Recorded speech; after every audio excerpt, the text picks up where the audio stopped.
오늘 큐티하셨어요? 우리 함께 큐티합시다. 말씀을 함께 봅니다. 큐티한 남자. 시편 109편 1절에서 15절 같이 보겠습니다. 하나님, 내가 주님을 찬양합니다. 잠잠히 계시지 마십시오. 악한 자와 속이는 자가 일제히 나를 보고 입을 열고 혀를 놀려서 거짓말로 나를 비난합니다. 미움으로 가득 찬 마음을 내게 품고 이유도 없이 나를 맹렬하게 공격합니다. 나는 그들을 사랑하여 그들을 위하여 기도를 올리건만 그들은 나를 고발합니다. 그들은 선을 오히려 악으로 갚고 사랑을 미움으로 갚습니다. 그러므로 악인을 시켜 그와 맞서게 하십시오. 고소인이 그의 오른쪽에 서서 그를 고발하게 하십시오. 그가 재판을 받을 때에 유죄 판결을 받게 하십시오. 그가 하는 기도는 죄가 되게 하십시오. 그가 살 날을 짧게 하시고 그가 하던 일도 다른 사람이 하게 하십시오. 그 자식들은 아버지 없는 자식이 되게 하고 그 아내는 과부가 되게 하십시오. 그 자식들은 떠돌아다니면서도 구걸하는 신세가 되고 폐허가 된 집에서마저 쫓겨나서 밥을 빌어먹게 하십시오. 빚쟁이가 그 재산을 모두 가져가고 낯선 사람들이 들이닥쳐서 재산을 모두 약탈하게 하십시오. 그에게 사랑을 베풀 사람이 없게 하시고 그 고아들에게 은혜를 베풀어 줄 자도 없게 하십시오. 자손도 끊어지고 후대에 이르러 그들의 이름까지도 지워지게 하십시오. 그의 아버지가 지은 죄를 주님이 기억하시고 그의 어머니가 지은 죄도 지워지지 않게 하십시오. 그들의 죄가 늘 주님에게 거슬리게 하시고 세상 사람들이 그를 완전히 잊어하여 주십시오. 아멘. 오늘 말씀은 참 무겁고 웃음이 나오죠. 저희 원수를 죽여주세요. 원수의 자식들을 고아가 되게 하여 주옵소서. 기도가 맞는지, 또 성경이 쓰여진 게 맞는 건지, 오타가 아닌지, 해석을 잘못한 게 아닌지 의심이 되는 시편입니다. 근데 시편 109편에 보면 이제 위에 쓰여있는 말이 주님의 도움을 비는 기도라고 되어 있고 가로되어 있어서 지휘자를 따라 부르는 다윗의 노래라고 기록되어 있습니다. 지휘자 혹은 인도자를 따라 부르는 노래라는 것이 바로 이 시편의 부제목이죠. 인도자를 따라 부르는 노래라는 것은 인도자가 청중이 한 절씩 교독하면서 찬양을 하는 거라고, 음률은 우리가 알지 못하지만, 음률과 박자는 알지 못하지만 그런 시편이라고 우리가 알고 있습니다. 인도자가 지휘자가 따라 부르는 노래라는 거에서 유대인들이 중요하게 여긴 것은 뭐였냐면요, 인도자의 신앙과 영성이었습니다.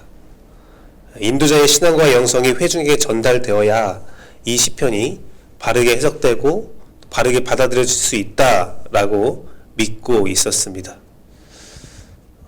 오늘 저의 영성이 여러분에게 잘 전달되기를 간절히 바라고 또 바랍니다. 시편 109편은 되게 유명한 저주 시편 중에 하나예요. 오늘만 이렇게 저주가 있는 게 아니라 시편의 곳곳에 저주가 있어요. 제가 읽었던 저주 시편 중에서 인상 깊었던 시편은 뭐였냐면, 내 원수의 아기들을 돌에 쳐서 죽여주세요. 되게 잔혹한 시편도 있어요. 저주를 하나님을 섬기는 자가 저주한 것이 맞는가? 다른 우상을 섬기는 사람들이 다른 사람을 저주한다는 걸 들으면 그래, 그들은 그럴 수 있어 라고 생각할 수 있는데, 하나님을 섬기는 자가 저주하는 것이 맞는가? 그것은 거듭 논쟁의 대상이 되기도 합니다. 특히 예수 그리스도의 원수도 사랑하라는 가르침을 받고 있는 우리는 저주가 우리에게 상당한 거부감을 주고 있음을 알 수 있습니다. 이러한 상황에서 저에게 여러분들이, 목사님, 저주가 그리스도인들에게 허용된 것입니까? 라고 물어본다면 저는 네, 그렇습니다. 라고 대답합니다. 물론 저주를 애용하는 것을 또 저주를 취미 삼으면 안 되는 거지만 저주에는 바른 태도가 동반된다면 그것은 저주가 허용되어 있다라고 말씀을 드립니다. 그렇기 때문에 이 저주의 시편은 인도자의 지도가 꼭 필요한 것이지요. 무분별하게 저주하는 것이 아니라 인도자의 지위에 따라, 인도자의 영성에 따라 충분히 저주할 수 있습니다. 이렇게 생각해 보면 우리가 알 수 있는데요. 여러분들 어떤 사람으로 인해서 여러분이 정말 화가 났어요. 정말 미치고 팔짝 뛸 정도로 화가 났습니다. 아무리 생각해도 내가 그 사람에게 잘못한 것이 하나도 없어요. 억울해서 미치겠어요. 내 억울함을 호소할 때 누군가 와서 야 김규배, 네가 잘못한 거야. 혹은 김규배, 넌 잘못한 거 하나도 없지만 화를 내면 네가 잘못한 거야. 그렇게 여러분이 말을 들었다고 생각해 보십시오. 그럼 여러분들이 맞다, 네 말이 맞다 하면서 화가 누그러집니까? 수긍이 가십니까? 그러지 않죠. 더 화가 나죠. 너 지금 불난 집에 막 기름 붓냐? 화가 나서 미치겠다는데 너 내 친구 맞아? 너 나의 인도자 맞아? 화가 더 나오고 억울함을 하소연할 수도 없는 그런 미친 지경에 이르면 견딜 수가 없다는 겁니다. 견딜 수가 없어요. 도대체 그러면 그런 사람은 어디에서 억울함을 하소연할 수 있겠습니까? 주 앞에 나와서 억울함을 하소연하는데 옆에서 와서 하는 말이 잘못됐습니다. 그러면 안 됩니다. 물론 우리의 화가, 우리의 억울함이 예수 그리스도 안에서 승화되어서 치유가 되고 깨끗하게 없어지는 게 맞는 거죠. 하지만 분노가 치밀어 오른 상태에서 하나님이 말씀하시는 것은 네가 하고 싶은 모든 말들을 나에게 해라. 너의 심정을 나에게 정직하게 말해라. 단 사람 앞에서 하지 말고 오직 하나님 앞에서 해라. 내 앞에서 해라. 저주의 시편의 내용은 무엇이냐면 하나님 앞에서 기도하라라는 겁니다. 하나님 앞에서 여러분의 모든 감정을 다 이야기하라는 겁니다. 이에 따른 응답은 하나님께 맡기고 하나님께서 어떠한 응답을 주시든지 그거에 여러분이 순종하겠다라는 마음을 가지고 여러분이 원하는 모든 것들을 다 쏟아 부으라는 겁니다. 그러면 하나님께서 지혜와 명철이 뛰어나신 하나님께서 응답하신다는 겁니다.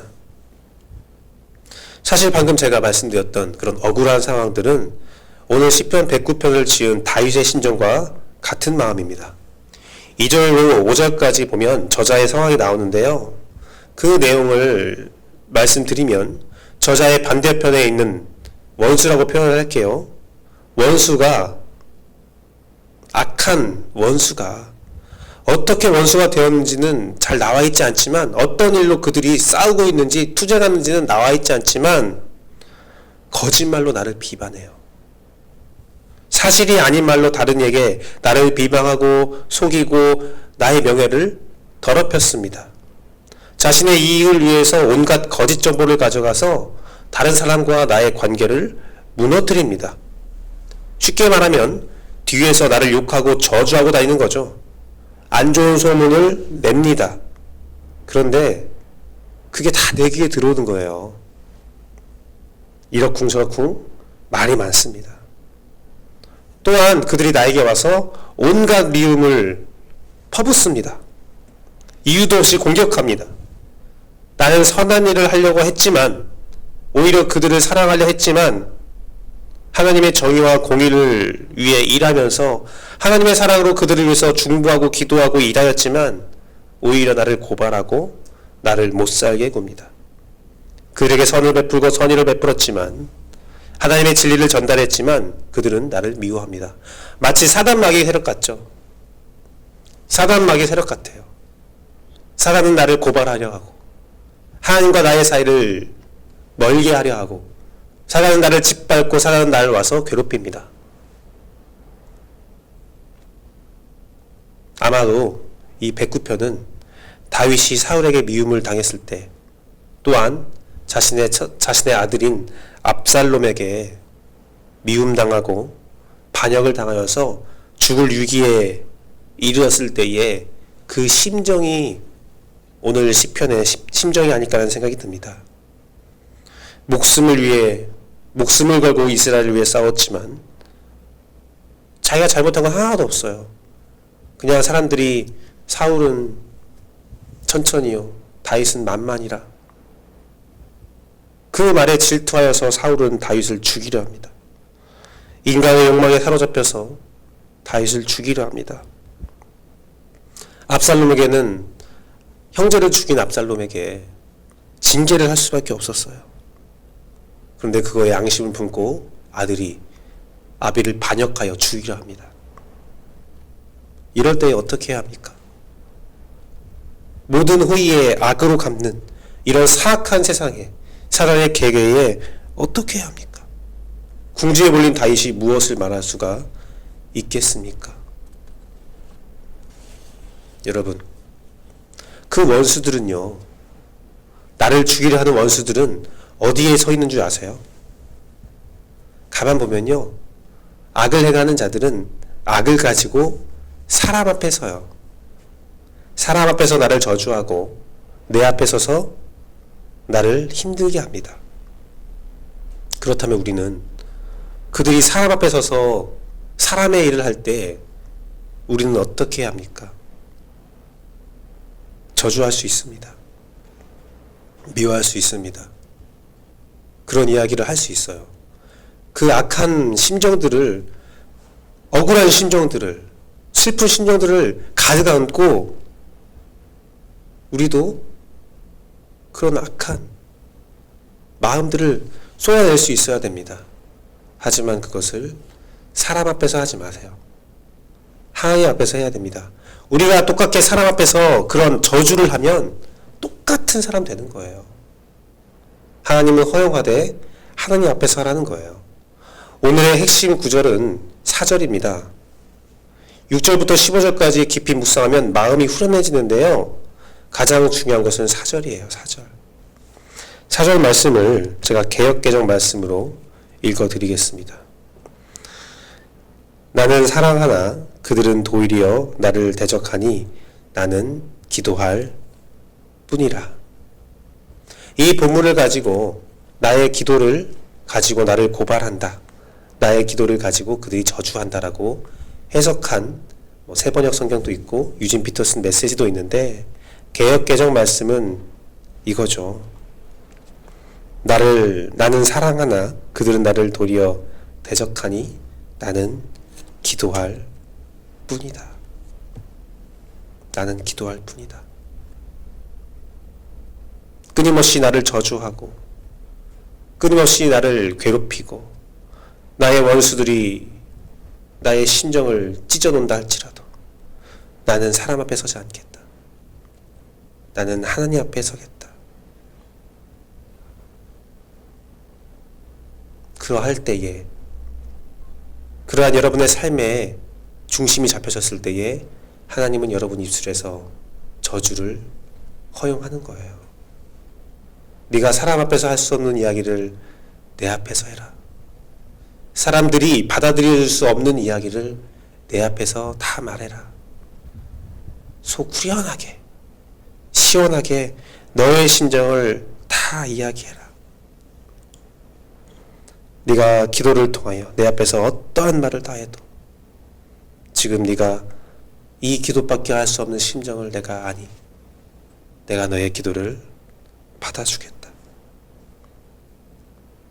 모든 이웃과 모든 사람들이 너의 기도를 이해하지 못한다 할지라도, 너의 원수들이 너의 모든 관계하는 사람들을 등을 돌리게 한다 할지라도, 너의 원수 사람 앞에 서서 사람의 일을 해서 너의 주변에 사람이 아무도 없다 할지라도, 그들이 어떻게든 거짓으로 너를 넘어뜨린다 할지라도 그들의 어떤 거짓으로 사람 마귀 세력들이 하나님과 나의 사이를 멀어지게 한다 할지라도 그들의 모든 시도는 헛된 노력에 지나지 않습니다. 하나님은 여러분 입술에서 나오는 모든 말들, 그것이 설사 저주라 할지라도 다 들어주시고 여러분의 억울함을 풀어주시고 거짓을 직시하여서 진실을 바라보는 분이시기 때문에 우리는 하나님 앞에서 모든 기도를 드릴 수가 있습니다. 주님 앞에 서십시오.